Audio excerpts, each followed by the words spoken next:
श्री स्वामी समर्थ. मी पूजा. माझ्या यूट्यूब चॅनलमध्ये तुमचे अगदी मनापासून स्वागत आहे. आजच्या या व्हिडिओमध्ये आपण कृष्ण जन्माष्टमी 26 ऑगस्ट 2024 रोजीची कधी आहे, तर कृष्ण जन्माष्टमी शुभ वेळ काय आहे, कृष्ण जन्माष्टमी पूजा कशी करावी याची पूर्ण माहिती आपण आपल्या व्हिडिओद्वारे बघणार आहोत. चॅनलवर नवीन असाल तर चॅनलला सबस्क्राईब करायला विसरू नका.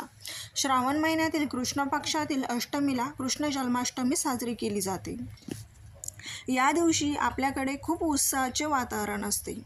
जन्माष्टमीच्या दिवशी भगवान विष्णूचा 8व्या अवताराचा म्हणजे श्रीकृष्णाचा जन्म झाला. यावर्षी 2024ला जन्माष्टमीला खूप शुभ आणि खूप छान योग जुळून आले आहेत. शुभ योग कोणते? 26 ऑगस्ट 2024ला श्रावण सोमवार देखील आहे. तसेच जन्माष्टमी आणि अष्टमी तिथी देखील एकाच दिवशी आलेले आहेत. त्यामुळे तुम्ही जर जन्माष्टमी आणि कृष्ण जन्माष्टमीचा उपवास केला तर याचे फळ तुम्हाला लवकरच लाभेल आणि कोणतीही कठीण तुमची इच्छा असेल ती पूर्णत्वास येईल. तर मग कृष्ण जन्माष्टमीची शुभ वेळ काय आहे हे आपण बघूया. पंचांगानुसार 26 ऑगस्टला सोमवारच्या दिवशी अष्टमी तिथी सकाळी 3:40 सुरू होईल आणि 26 तारखेला रात्री 2:20 समाप्त होईल. जन्माष्टमीच्या दिवशी रोहिणी नक्षत्र दुपारी 3:55 सुरू होईल आणि 27 तारखेला मध्यरात्री 3:38 राहील.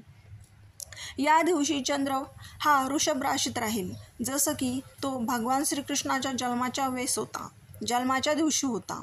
आणि सोमवारी आणि बुधवारी जर जन्माष्टमी योग आल्यास खूप शुभ योग तयार झालेला मानला जातो. आणि भगवान श्रीकृष्णाचा जन्म देखील बुधवारच्या दिवशी झाला होता आणि सोमवारी भगवान श्रीकृष्णाच्या बारसे विधी होता, म्हणजे नाव ठेवण्याचा कार्यक्रमाचा विधी सोमवारी होता. त्यामुळे सोमवार आणि बुधवार हा दिवस खूप शुभ योग मानला जातो, शुभ दिवस मानले जातात.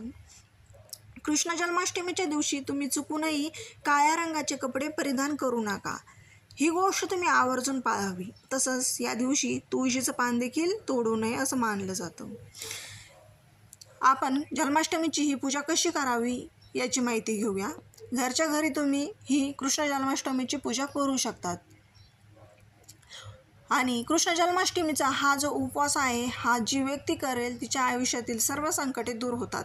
त्यांच्या घरामध्ये सुख, शांती, समृद्धी नांदते असं मानलं जातं. ज्यांना अपत्य नाही त्यांना अपत्य प्राप्ती होते.